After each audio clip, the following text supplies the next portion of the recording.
মাশাআল্লাহ, জামাইয়ের বডি দেখে তো মনে হয় জামাই খুবই শক্তিমান, কিন্তু এই গায়ের রং এরকম কেন? মনে হয় ছাগল মুতে দিয়েছে। শক্তি তো আছে, কিন্তু কাজের কিনা সেটাই আসল পরীক্ষা। আমার বংশের নিয়ম। দেখো জামাই, এই পাথর আমার বাপ দাদুর আমল থেকে পড়ে আছে। তোমার যদি সত্যিই গায়ে জ্বর থাকে তো এই পাথর সরিয়ে দেখাও। পারবে?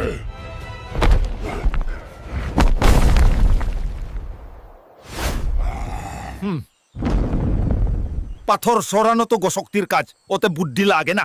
আসল পরীক্ষা এখন। ওই গাছের সবচেয়ে উঁচুর দাপটা পেরে আন, কিন্তু গাছে না উঠে।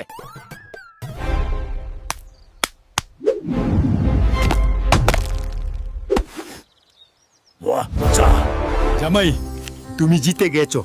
তুমি প্রমাণ করেছো যে তুমি সেরা। মানে মানে আমার নিজের কাজগুলো করানোর জন্যই দুকুনির কথা বলে তোকে দিয়ে কাজ করালাম।